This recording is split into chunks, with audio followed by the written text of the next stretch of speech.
I was paid a healthy bounty for Ringo and Curly Bill, and realized there was real money to be made. That's why I went after Henry Plummer.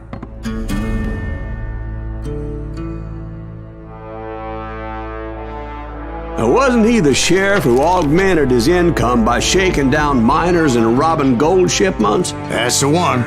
Oh yeah, I remember him. He ran that gang of thieving outlaws called the Innocents. So it's true that you went toe-to-toe with him? Indeed I did, son. Indeed I did.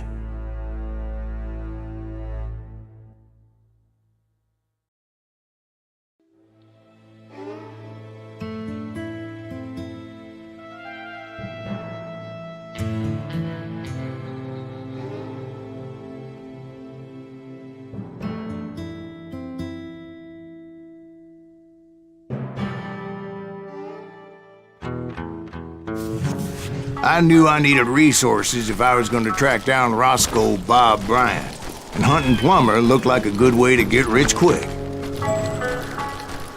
As the local vigilantes exposed him as the leader of the bandits, and put a generous price on his head. Plummer rallied his gang to plunder one last gold mine before making their escape, and that's where I thought I'd find him. It makes me nervous standing so close to all these goddamn barrels of gunpowder. Why would you be nervous? No one has the As my late father pointed out to me more than once, God made men, but Samuel Colt made them equal.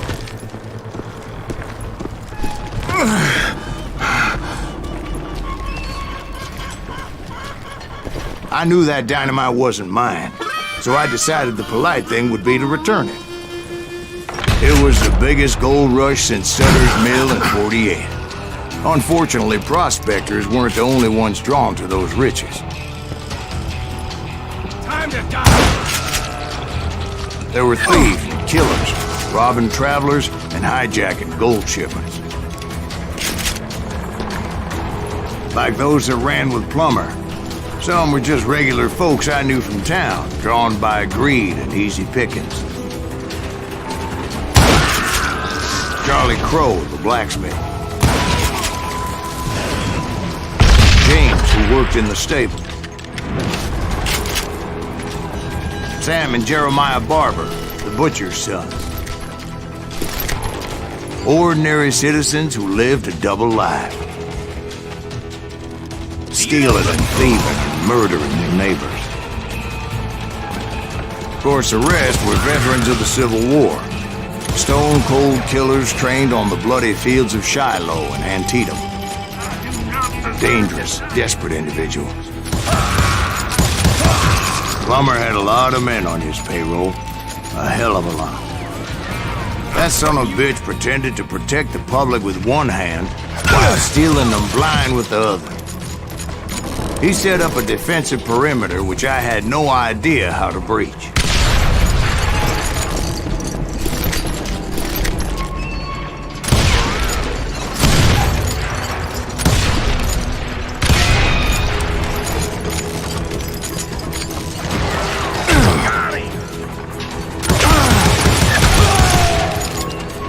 Plummer wants that asshole dead.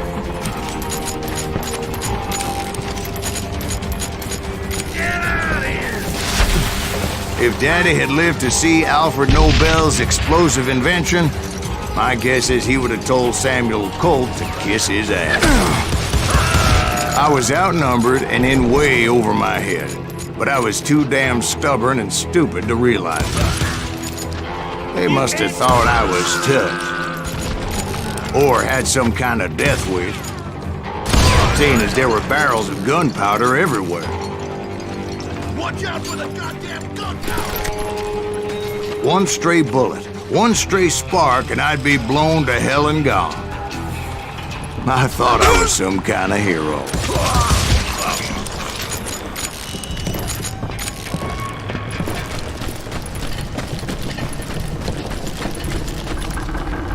I finally made it past and headed on to meet my destiny. But first, I had something I needed to figure out. I had a few ideas on how to get into that mine, But once I made my decision, I knew there was no turning back. So my first thought was to enter the nearest mine portal. I saw an entrance. Made sense. It was the quickest way in, but that also made it more dangerous, as there would undoubtedly be enemy pickets posted along the way.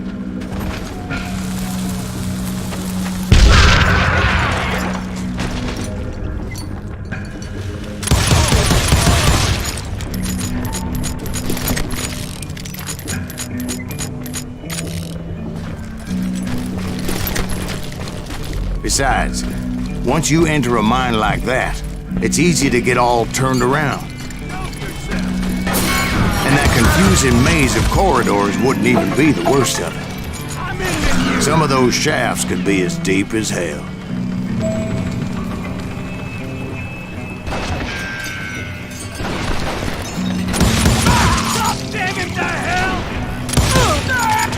A single stumble or misstep can easily end in a deadly plunge to oblivion.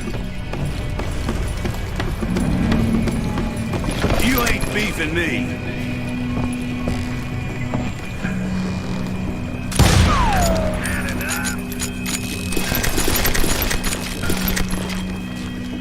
I will drop you down a mine shaft.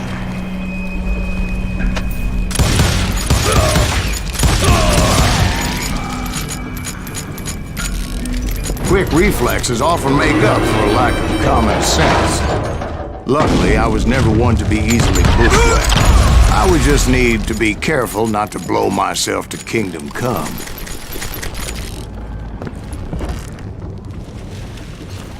With all that gunpowder and dynamite everywhere, a body has to know what he's shooting at.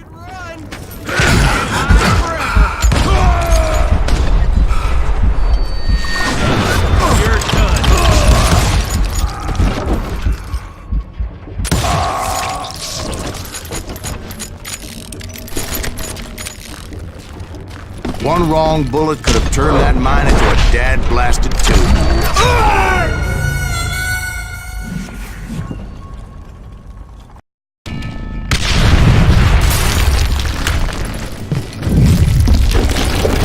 I freely admit that my plan of attack was not just moronic, but clearly insane.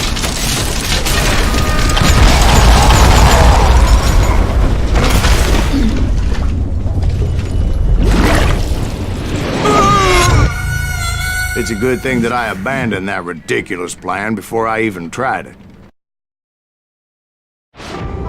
Instead, I spotted a ladder, way into the mine from the opposite side.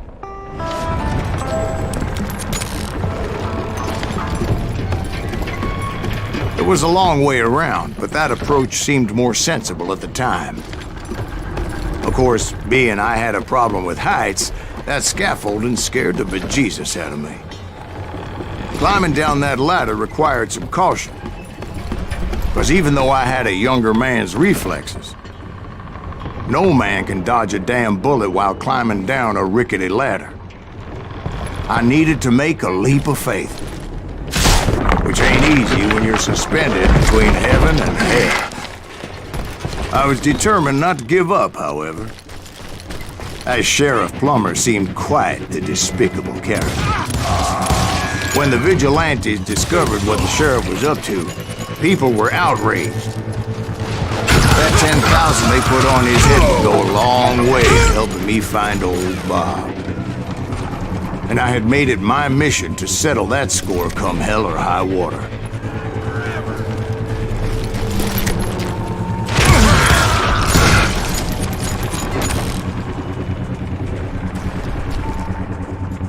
But first, I would have to make a choice.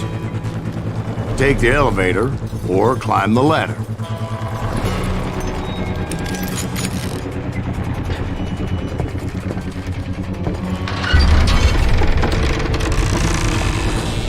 I picked the more convenient and more dangerous route.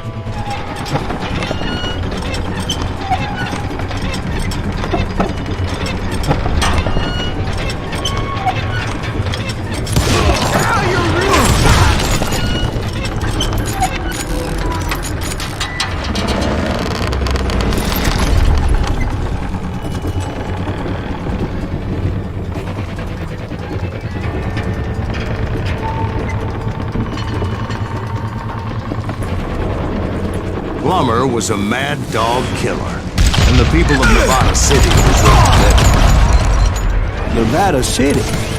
Well, I thought Plummer met his maker in Bannock, Montana. Right, well, he was the sheriff of both places at one time or another, but that's neither here nor there.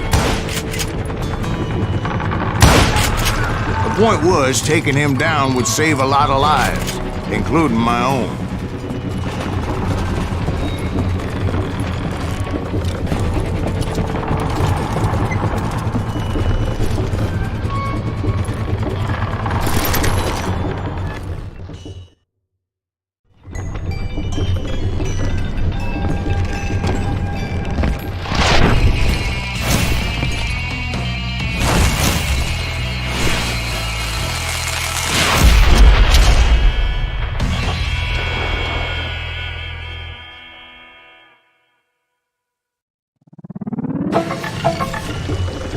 This is gonna hurt!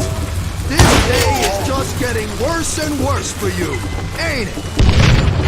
Henry Plummer was clearly unhinged, and I could see right away this was gonna take some doing.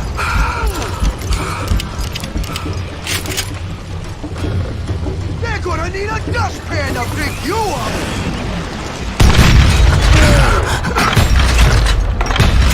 You want some more?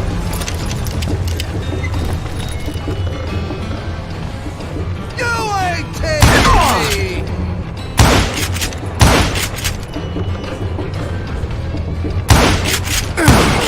They're gonna bury you in a million pieces! I'm going all medieval on your ass!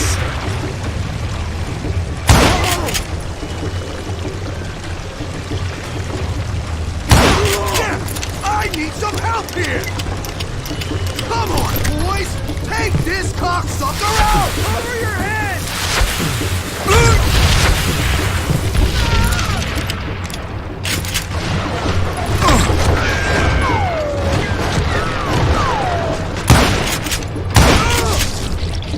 Sorry, son of a...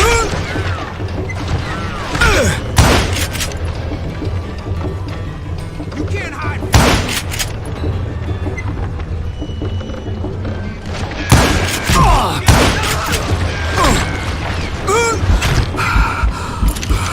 Time to fill you full of lead.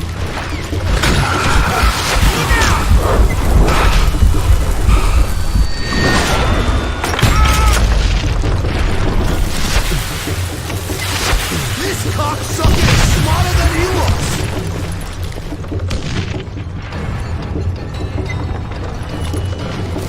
Who said you could throw dynamite?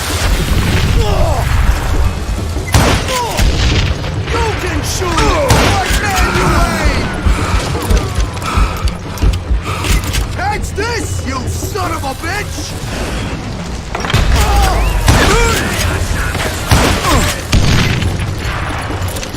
No blood money for you today! Don't point! Just kill him!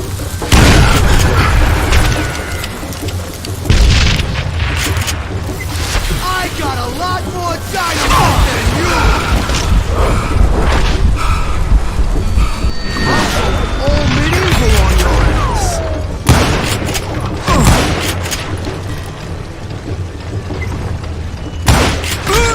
How do you like that?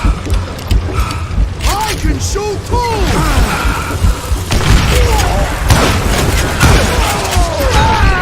So that's how Henry Plummer died. Him and his crew were worth their weight in gold. And now, I was officially a bounty hunter.